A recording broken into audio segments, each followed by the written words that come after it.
مساء الخير، عاملين ايه؟ في بداية الفيديو انا بعتذر لكم لو الصوت هيبقى مش واضح شوية. واخدة دور برد كده فمأثر على صوتي.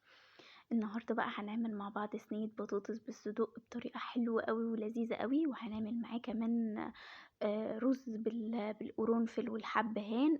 ريحته بقى مش قادرة اقولك، هتوصل لجيرانك كلهم ريحة الرز اللي انتي هتعمليه النهاردة. بس في الاول بقى قبل ما نخش على المقادير والطريقه، لو انتي اول مره تشوفيني فدي قناتي، اتمنى انك تنوريني بالاشتراك، وما تنسيش بقى اللايك والكومنت القمر الحلو زي كده. ويلا بينا نشوف هنعمل ايه النهارده. اول حاجه كده هجيب الصينيه اللي انا هشتغل فيها، اللي هعمل فيها الصدق، صينيه البطاطس بالصدق. نزلت بكميه حلوه كده من الزيت، وهحط مع الزيت شويه يعني مكعب زبده. لو مش حابه انك تحطي زبده وحابه تحطي سمنه مفيش مشكله، حابه انك تكتفي بالزيت بس مفيش مشكله، بس الزبده مع البطاطس بتدي نكهه وطعم حلوين قوي. يعني حاولي انتي ما تستغنيش عن الزبده. هو بس مكعب كده او مكعبين صغيرين. هنسيح كل ده مع بعض بقى كده، انا عايزه الزبده تسيح والزيت يسخن. وبعد كده بقى لا، بعد ما كل ده يسخن معايا هنزل بمكعبات البطاطس. انا بقطع مكعبات البطاطس مكعبات صغيره على قد الصدوق، يعني عشان لما تيجي تاكلي كده. كنت الاول بعملها حلقات بس لقيت ان كده احلى. هنشوح بقى البطاطس مع الزبده والزيت. ومش قادره اقولك بقى الزبده والبطاطس لما بيتشوحوا مع بعض بيطلعوا ريحه عامله ازاي. لا وكمان لما هنحط عليهم الاضافات اللي احنا هنحطها دي. لو انتي بتعملي صينيه البطاطس كلها كانت ني في ني، او مجرد ان انتي بتسبكي لها الطماطم، تعالي جربي الطريقه دي وانتي هتعتمديها ومش هتعملي غيرها ان شاء الله هتعجبك. هنا بقى قلبت البطاطس مع الزبده، ومعايا بقى هنا 4 أو 5 فصوص من الثوم. هقطعهم بقى مش ههرسهم، بس بقطعهم كده يعني على قد ما اقدر حتت صغيره خالص. هقطع بقى التوم اللي معايا ده كده، وهقلب البطاطس مع التوم. قلبي بقى البطاطس مع التوم مع الزبده اللي كانت موجوده، وشمي الريحه بقى مش قادره اقولك. بعد ما بتحطي التوم ويبدا التوم يستوي بيطلع معاكي ريحه مع الزبده بقى والبطاطس مش قادره اقولك بتبقى عامله ازاي. هنا خلصت كميه التوم اللي انا موجوده معايا. هقلب بقى كل ده مع بعض كده. انا عايزه التوم تبدأ ريحته تطلع، والبطاطس يعني تاخد من ريحة التوم اللي موجود معايا، وطبعا والزبدة. فهنقلب بقى كده حلو.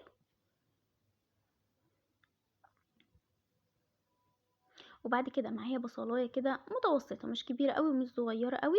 هنقطعها مكعبات صغيرة. عايزة تستسهلي وتضربيها في الكبة مفيش مشكلة، بس هي بصلاية واحدة فهتوسخي الكبة ليه؟ قطعيها على ايدك مش هتاخد وقت. هنقطعها كده مكعبات صغيرة. الاول كنت بعمل صينيه البطاطس دي كلها ني في ني كده، بقطع كله على كله وادخلها الفرن، بس بجد لما جربت ان انا اشوح البطاطس الاول بجد بتدي الصينيه دي طعم تاني خالص.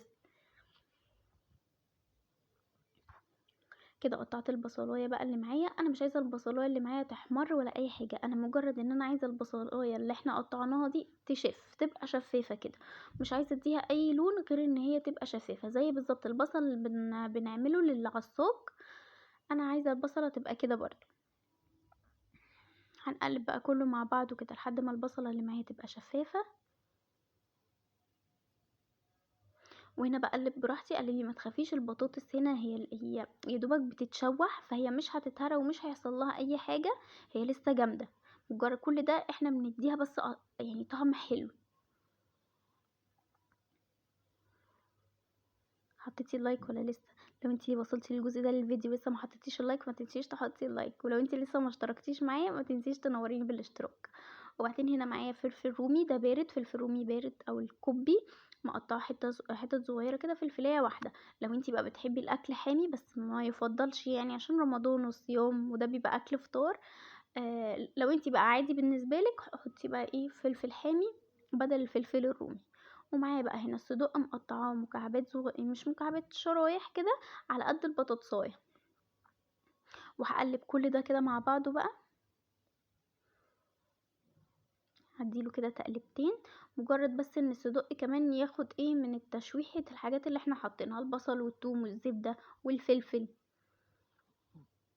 كل ده والنار عندي نار متوسطة، انا النار عندي مش معليها، على نار متوسطة عشان كل حاجة تاخد حقها في السوا. وعامة هو يعني ما بياخدش وقت، يعني الصينية دي مش بتاخد وقت خالص. هنا بقى هنبهر الاكله بتاعتنا. هننزل بقى بحبه حلوين كده من الفلفل الاسود، وهنحط بصل باودر، وهنحط توم باودر، والسبع بهارات، وتوابل اللحمه، وفي الاخر هنظبط الملح بتاعنا. انا بحط، ما خلي بالك وانتي بتحطي الملح، لان الصدوق اصلا بيبقى مملح، او في بهارات او توابل. احنا كل التوابل اللي احنا بنحطها دي عشان البطاطس، فلازم ندي للبطاطس النكهه الحلوه. هي كده كده هتاخد من الصدوق. وحطيت كمان ورق لوري، انا كنت ناسيه، حطيت كمان ورق لوري وكوبيبه صيني. بس كده، ونقلب كل ده مع بعضه كده عشان البهارات اللي معايا الاكله تاخد وتدي كده مع بعضها مع البهارات اللي احنا حاطينها. وعقبال ما بتخلصي البهارات وبتقلبيها، بتحسي كمان ان الصدوق لونه اتغير كده وبدأ يدخل في السوا. هنا بقى نزلت بطماطم ضربها في الخلاط، معلهاش اي حاجه، يعني مضروبه في الخلاط على الاكله على طول. وهنقلب بقى الطماطم بتاعتنا دي مع الحاجات اللي احنا حاطينها. بس اهم حاجه بقى هنحط لها ايه تاني، هنحط لها مكعب من المرقه. مكعب المرقه ده برضو هينقلها لك لدنيا تانية خالص. وهنملح بقى الطماطم، وطالما في طماطم لازم نحط رشه من السكر. بس خلي بالك بقى، عشان احنا كنا حاطين ملح، والمرقه فيها ملح، والصدوق فيه ملح، فعشان الاكله ما تحدقش منك قوي، حاجه صغيره كده من الملح للطماطم. احنا خلاص بهرنا كده كده البطاطس للطماطم اللي احنا حاطيناها. وطالما في طماطم حطي رشه صغيره من السكر. هنقلب كل ده مع بعض بقى، وهسيبه على النار ياخد ويدي مع بعض كده غلوتين 3. وبعد ما يعني غلوتين 3 كده، وبعد كده هدخله في الفرن. بس هنا قبل ما اسيبه على النار يغلي غلوتين، انا حطيت له ميه كوبايه، وبعدين حسيت ان هي قليله زودتها تاني عشان البطاطس تستوي معايا. بس كده هسيبه هنا بقى. عليت النار، كنت الاول مشغله على نار متوسطه، عليت النار وهسيبه يغلي معايا غلوتين 3، وبعدين هدخله الفرن. لما بياخد غلوتين 3 وهو على النار فوق في الفرن ما بيغيبش، ما بياخدش وقت. عايزه تقفليه بورق ألمونيا او تغطيه بغطا مفيش مشكله، بس هو اصلا يعني كده كده هي فوق هيستوي على طول. تعالوا بقى نعمل الرز اللي انا قلت لكم عليه. معايا هنا الحله اللي انا هعمل فيها الرز، حطيت فيها حبه حلوين كده محترمين من الزيت، وهسيب الزيت ده يسخن شويه كده، وبعدين هنزل بقى بالبهارات اللي انا هستخدمها النهارده. بهارات مش مطحونه، لا، بهارات ناشفه. معايا بقى هنا ورق لورا، نزلت حوالي ب4 أو 5 ورقات لورا. وزر الورد ده بقى يا جماعه مش قادره اقولكوا على ريحته. ريحته بتبقى رهيبه في الاكل. يا سلام بقى لو بتعملي شوربه كمان وتحطي عليها زر ورد، يعني بيودي الشوربه، بيخلي ريحتها وطعمها رهيب. وقرنفل، وهنحط كمان كبيبه صيني،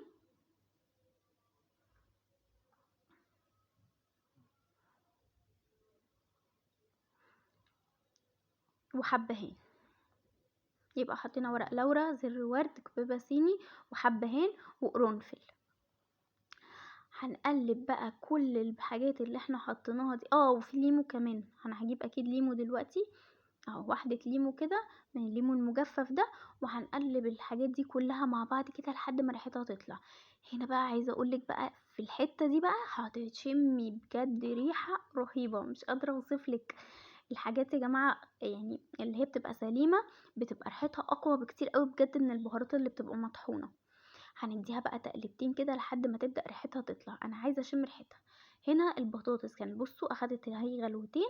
طفيت عليها بقى وهاخدها هدخلها على الفرن. ما بحطهاش تحت، بحطها على الشبكة، وبخلي الفرن عالي، درجة حرارته عالية عادي، وبسيبها بقى ايه لحد ما تستوي. بس في الاخر بحب اشغل عليها الشواية عشان بحب وشها من فوق كده، بحب الصدق والبطاطس من فوق كده ايه، يبقى فيها تنشف شوية. فيها طماطم وكل حاجه، بس من فوق كده تبقى واخده ايه، نشفان شويه. لو انتي مش حابه خلاص ما تحطيش، ما قصدي ما تشغليش الشوايه.